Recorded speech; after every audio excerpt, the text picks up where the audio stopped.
This episode of Now This Is Lit is brought to you by Audible. Check the link in the description to get your first Star Wars audiobook free. Everyone loves free things. Click that link. Do it. This show is also brought to you by our patrons. If you want to support the show in a different way, with just $1 a month, you can join our Patreon at patreon.com/StarWarsLitPod. You can get a sticker. You can get access to an exclusive show that we do every month that's wild and chaotic and fun and something you can only get by becoming a member of the Patreon. There'll be so many more perks very, very soon. But for now, do you want a sticker? Do you want a sticker that has a Now This Is Lit logo? Because it's fantastic and I love them. But I also want to give them away because there's just a stack of stickers on my desk. So if you want one, $1 a month. Patreon.com/StarWarsLitPod. A long time ago in a galaxy far, far away.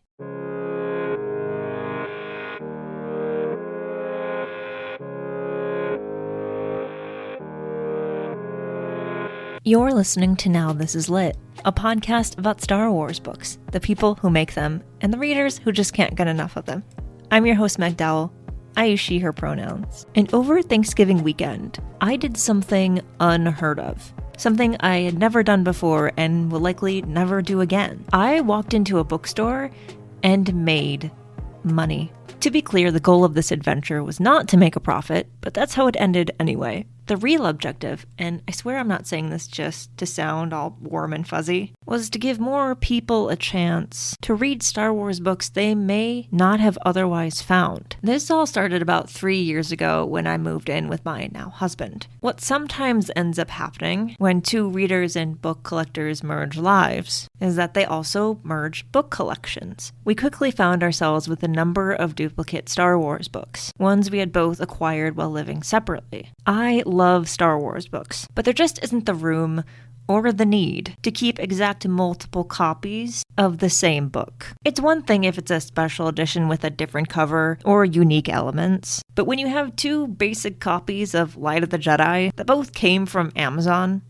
on the day it came out, you don't need both. So when we got around to rearranging the bookshelves in my office, all those duplicates ended up in a box, and that box ended up in our basement. And that box had been there for years at this point. It was taking up space, and we weren't using them. I can remember maybe 1 or 2 times I went into that box to look for something, and it was never really anything that important. I wanted to give them away, but that process is tedious. And fun fact, at least from my experience, a lot of times when people do giveaways online, they never respond to your outreach for their contact information so you can actually send them the book that they won. Anyway, it was going to be much quicker and more efficient, and in the end, a lot more rewarding to take them to one of my favorite places, Books and Melodies in Syracuse, New York. The books were in pretty good condition. We take care of our books in this house, and we don't have kids yet. But I hadn't been there in a while. I didn't know the current state of their Star Wars section, if they already had copies of a lot of these books. So when we walked in on Small Business Saturday, which wasn't technically on purpose, but it just worked out to be a nice coincidence, I was completely fine with just giving them the books without getting anything in return.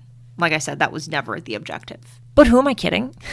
They did offer me some cash for the whole box, which I ended up spending on more books. No book lover is going to say no to what feels like free spending money. But as I said in the beginning, I did this for a few reasons. One far more important than the rest. I wanted these books to go to good use, and they weren't of any use to anyone, sitting in a box in my basement. My hope is that someone will stumble upon these books as they browse the shelves of this amazing shop and find something new to read that brings them joy. These books have brought so much hope and love and purpose into my life. And it's my obligation as a Star Wars fan to pass that opportunity on to others. The books themselves in that box meant very little to me. I already have copies of them on my shelves that are of much more sentimental value. But in the hands of someone else, these stories may mean the world. So if you also have books in a box somewhere in your house or apartment or in storage, I encourage you to dust them off and find a way to give others a chance to fall in love with them.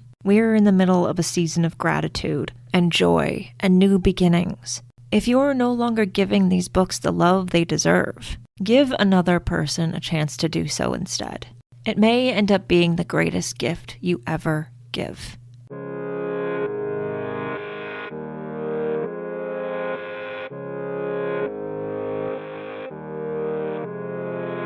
Now This Is Lit is part of the Faraway Fandom Network. It is produced by Devor Mondum and written, hosted, and edited by me. Jose Jimenez designed our podcast art. You can keep up with the show on Substack and Now This Is Lit, and find the show wherever you get your podcasts. There are so many ways you can support the show, and all of those ways are linked in the show description. The newest way is to become a member of our Patreon. For $1 a month, you can get access to an exclusive show and a sticker. And if we get 500 people to support the Patreon per month, I can hire an editor. That would be great for me, and maybe for you too. So if you'd like to support the show with just $1 a month, you can do it that way. Or you can just keep listening and sharing the episodes. That is also helpful, and I appreciate it. For more book reviews and Star Wars Book Celebration, follow Star Wars Book Reviews on Instagram and TikTok.